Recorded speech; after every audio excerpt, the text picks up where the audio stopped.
وحلقه الفانتسي الجميله اللي لو ما نزلتش بنروح النار كلنا وبتدعوا علينا. دي حلقه حلوه ايه، وركزوا بقى عشان الحلقه دي احنا داخلين على منعطف حلو جدا في الموسم، فكره البلانك جيم ويك والدبل جيم ويك، وهنتكلم في الحاجات دي. انا لعبت الوايلد كارد، ده كان مفاجاه لناس كتير قوي. اصلا انا لبست، انا لما كين اتصاب وارنولد اتصاب وانا كنت عامل -4 وعايز اغير وعايز ابيع ريتشارلسون وهازارد والونسو والشباب دي واجيب فيرمينيو وبوجبا فلا كنت لازم العب الوايلد. قلت هتخزوق، الحمد لله ما اتخزوقتش، بس عملت جوله حلوه. 86 نقطه كانت اصل ايه، كله جاب نقط حلوه الجوله دي. انت جبت كام؟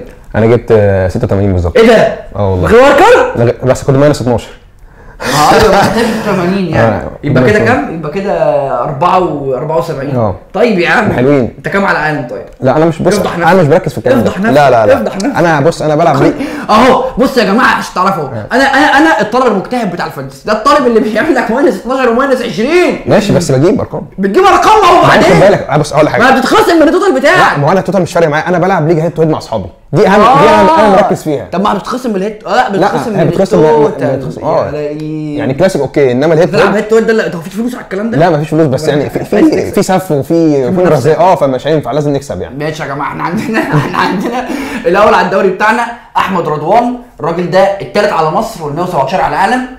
الراجل ده من اوائل الناس اللي راحت جابت بوجبا وراشفورد، ودي حاجه هنتكلم عليها اللي هو الاثنين مع بعض مش واحد بس، لانه دلوقتي صلاح الكابتنه خلاص، ما هو كله عنده يعني لان لما كان اتصاب ولما لعيبه السيتي ريحت وهازارد فكل راجل جري جاب صلاح عدى 50% الاونرشيب، فكل ده عنده صلاح وكله هيكابتن صلاح زي السنه اللي فاتت. طب انت ساعات دلوقتي تلاقيك ده كابتن صلاح ويحط جول وتلاقي اسهم حمراء، طب ازاي؟ بسبب انه انت محتاج بقى تبص خلاص كله هيكابتن صلاح، انا اعمل ايه مختلف؟ عندك حاجه من الاثنين، يا اما قلبك قلب ميت وتخش وما عندكش صلاح اصلا ويبقى عندك كل الناس التانية وتعتمد ان الناس التانية بفلوس صلاح اللي هي هتفرق دي هتعمل حاجه، ماني وهازارد وساني وستيرلينج واجويرو بقى والناس دي، يا اما تبقى بتجيب صلاح وماني، صلاح وفيرمينيو او بوجبا وراشفورد، ساني وستيرلينج. يعني معظم الناس بتجيب زي ما كنت بقول وانا لسه انا مش مع الاستراتيجيه دي بصراحه، بس كنت الناس تقول لك ايه هات لعيب من كل فريق. انا دلوقتي انا مضطر مفيش لعيبه فورمتها حلوه فجايب بوجبا وراشفورد، جايب فيرمينيو وصلاح وروبرتسون.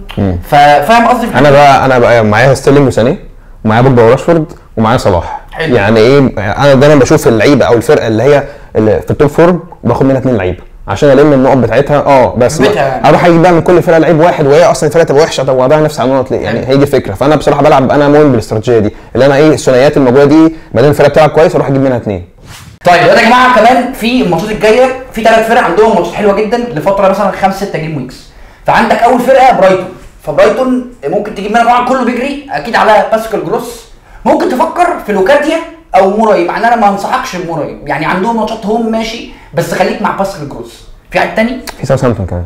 انت بتقولها كده ليه؟ لا يعني بس طبعا انت عارف ان جاباديني ماشي من الفرقه. هو انجز بقى بس انا ممكن ارمسترونج لو انت برضو وورد براوز اشتري مني انت وبادينارك بتاع خلي الفريق ياكل ده 3-9 والله. مين اول واحد قال لكم عليه؟ ها انت عارف انا جيت في اول الموسم ما كانش بيلعب، اول ما بعته لعب. هو ما كانش بيلعب مع الراجل المساوي ده.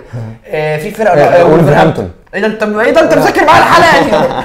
ولفرهامبتون يا جماعه عيش بقى. يعني انا خيمينيز ودوهرتي حطوا جوان في الكاس، طبعا ما بحطش جوان في البتاع، بس عندك ماتشاتهم جايه حلوه جدا. خيمينيز دوهرتي باتريسيو. في بقى حوار واحد يقول لك كابتن يوسف نجيب يوتا. تجيب يوتا؟ لا ما تجيبوش ليه؟ لو انت عندك مكان فاضي في الفريق يعني وشايفه رخيص ويستاهل ريسك وعايز تاخد ريسك هاته، لكن هاتريك هتجري ورا النقط. ايه ده هاتريك هجيبه بقى؟ ما هو مش هجيب هاتريك كل اسبوع يعني. ارناتوفيتش بعد ما رقص الناس كلها وقال ان هو رايح الصين وبتاع، خلاص الراجل قاعد مكمل في فرقته. طبعا هو طول ما هو بيلعب بيجيب نقط، بس هو مشكلته في الرسمات الكتير. فهو طبعا هيبقى الناس كلها، بس هو المشكله ان هم طبعا عندهم ليفربول الجوله اللي جايه اللي هي الجوله اللي هي 25 26، فاعتقد ممكن الناس يعني ممكن انت تجيبه ممكن ما تجيبوش، بس انا شايف ان انت لا تستنى عليه شويه، لان هو ممكن تلاقي الماتش اللي جاي ده بيتصاب وفي ماتش ليفربول تلاقيك تقوم جاي بايعه. فانا شايف انك ممكن تستنى عليه شويه. في كمان سون طبعا بعد ما رونالدو هجيبه بقى المرات. المره اللي فاتت قلت هاتوه ما جبتوش، هجيبه المره. هو رجع خلاص، خسر طبعا وطلعوا من كاس اسيا، والراجل رجع وقعد بقى يقول لك يا جماعه انا اسف انا ما كنتش بنام كويس هناك وما اعرفش وانا قصرت. واضح انه كان بيتعذب هناك. فطبعا في غياب الي وكين هو طبعا هو ومورا، انا شايف برضو ان مورا برضو الناس برضو يعني يا كابتن احمد لو عندي سون لو عندي الي وعايز ابيعه اجيب اريكسن ولا سون ولا حد بره اهو؟ لا سون. طيب في كمان دلوقتي في مشكله هتحصل الايام اللي جايه في سيتي، ان مندي رجع من الاصابه، وطبعا سانيه كان بيلعب في الحته دي طول ما مندي ما كانش موجود، كان بيلعب كل الماتشات. دلوقتي بقى اول ما اخباركم دلوقتي الناس بقى ايه بقى، هتيجي بقى نخش في الحوار ده، مندي رجع، ستيرلينج بقى هيروح شمال، محرز هيبدا، وهنخش في الدوري. والله يا كابتن احمد رايي انه مندي لما كان سانيه بيلعب كان سانيه بيجيب نقط برضه، بس سانيه ما كانش بيلعب كتير اصلا. فانا تخميني انه مندي، لانه مندي لعب ماتش الكاس شويه على نص ساعه ولا حاجه كده، وما لعبش ماتش الكاس الكارلي بتاع بورتن العوده، ما لعبش كان ماتش الايه بتاع بيرلي، ما لعبش، ما كانش جوه السكور شيت اصلا. فتخميني انه مندي هيرجع حبه حبه، ولما يرجع مش هيخش على طول لزق، لانه كمان غير ان هو مش جاهز، قبل ما يتصاب كان عنده مشاكل مع جوارديولا في التغطيه الدفاعيه ويرجع يترجبك وبتاع. فجوارديولا ايه قال لك ايه، في الصوت بروكن دونت فيكس ات، خلاص الموضوع شغال وبيجيب نقط وسانيه فايق والدنيا ماشيه حلوه. هو كمان سانيه ما لعبش ماتش بيرلي فهو سانيه وستيرلينج كده هيبداوا اساسيين. يعني هو بس الخوف من حاجه ان محرز ماتش بيرلي جربه شمال وينج شمال، انه ممكن هنا يعمل روتيشن. ما هو عايز لا ما هو عايز يشوف حلول ثانيه عشان سانيه مش هيلعب كل الماتشات، فهو قال لك هجربه في الحته دي اشوفه هيعرف يأدي ولا مش هيعرف. فتخميني لو انت معاك سانيه زي حالتي كده، انا بقى جبت سانيه مكان رحيم غالي قوي، وسانيه بيجيب نقط اكتر منه، هي كده وارخص منه. فانا بطلت اقاوح السنه دي، بطلت اقاوح، كنت عايز امسك في رحيم والله واستاذ ياسر جلال، بس مقاوحه لا. هات سانيه لو عندك وحافظ عليه لما بقى نشوف مين دي عامل ايه. والله لقيت سانيه ابتدى يقعد على طول، السويتش سهله لدي بروين لديفيد سيلفا كده. طيب يا جماعه، ناس كتيره جدا بقى بتسال ايه هي البلان جيم ويك وايه الدبل جيم ويك، الناس ما لعبتش معانا السنه اللي فاتت وبتاع. الموضوع سهل جدا. البلان جيم ويك هي الاسابيع اللي الفرق ما عندهاش في ماتشات في الدوري. ليه؟ عشان في نفس الوقت عندها ماتشات في الكاس، فبتأجل لها ماتش الدوري، فاسمها بلان جيم ويك. تمام؟ بتلاقي الاسبوع ده معظم الفرق او في فرق يعني معينه ما بتلعبش ماتشات، مثلا 3-4 ماتشات ما بتلعبش، الفرق مش موجوده. بعدين الماتشات اللي متأجله دي بتتجدول في اسابيع ثانيه، فتلاقي في اسابيع ثانيه مثلا مانشستر مثلا ما لعبوش لعبوا في الكاس، ما لعبوش في الدوري، فماتش مثلا بتاع فريق معين اتلغى او اتأجل اصلا، فتلاقي الماتش اتأجل ده اترحل لاسبوع تاني، فتلاقي مانشستر في اسبوع بتلعب ماتشين بقى، اسمها دبل جيم ويك.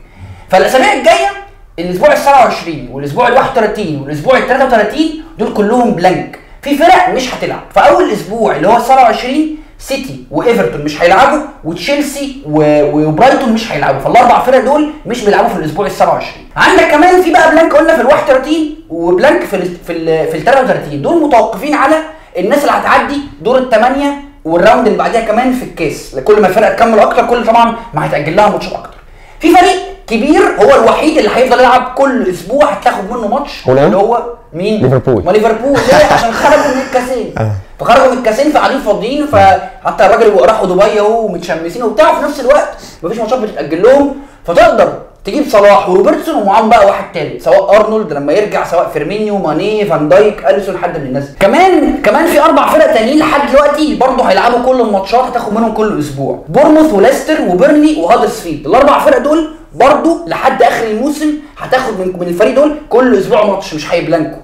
بورموث من الاسبوع ال 30 ماتش هتتحسن شويه، فممكن تجيب منهم.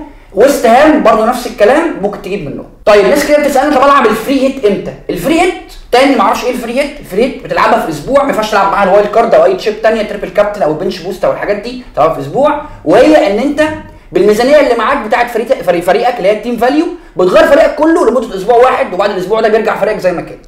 فالفري هيت انا شخصيا استخدمتها الموسم اللي فات في الاسبوع اللي هو الجوله ال 28 لما كان صلاح حط الاربعه في واتفورد وكان كله بيبلانك عشان كان عدى في الكاس. السنه دي عشان معظم الفرق الكبيره او معظم فرق البريمير ليج خرجت بدري ولسه في فرق نص وبتاع، فعندك فرق بتلعب في ال 31 وفي ال 33. انا مثلا كنت لاعب الوايلد كارد بدري، فندمان ان انا ساعتها محتاجه وايلد كارد واجيب اللعيبه اللي هتلعب، لا ما بقتش مضطر اعمل كده. ممكن اخطط لها من دلوقتي ان ال 31 و 33 ما العبش فيهم الفري هيت والعبها في 27، او اخطط لل 27 والعب الفري هيت في ال 31 او 33. طبعا هنوضح ده اكتر لما نقرب الاسابيع دي وجدول الماتشات نفسه يتعلم. يعني كمان في حاجه مهمه في الموضوع ده، ان انت حاول انت تستخدمها لما تشوف انت عندك لعيبه كتير مثلا مش هيلعبوا، يعني انت كل واحد بيستخدمها على حسب ما هو الفريق بتاعه في كام لعيب في الجوله دي مش هيلعب. في ناس بتيجي في اسابيع الفرق عند فرق كبار عندها ماتشات سهله يقوم جايب لك. لا هو بصراحه هو استخدامها الصح، ان انت في جوله لازم هتلاقي في عندك 5-6 لعيبه، او مثلا في عندك اصابات، او في لعيبه مثلا زي ما انت قلت كده مش هتلعب في الاسبوع ده، فلازم انت تستخدمها في الاسبوع ده. غير كده في ناس ثانيه على فكره بتعملها لما مثلا بيلاعب واحد برده مثلا عايز يكسبه في الاول في الليله تقوم جاي عاملها كده تحت رجليها. كل واحد بقى وجهه نظره. طيب يا جماعه مين تجيبه ومين تسيبه؟ طيب انا هعمل حاجه بقى جميله جدا من الالف صعيدا احمد، صراحه كده هو متحمل نتيجه اللي هو بيقوله. يعني ايه؟ قول يا احمد، عايزنا الاول عشان بس بالراحه بره، انا مين نجيبه يا احمد؟ بص هو طبعا انت هنبدا مع سيتي. انا قول لي لعيبه اجيبه. لعيب تجيبه؟ لعيبه اجيبه. مورا. لوكاس مورا.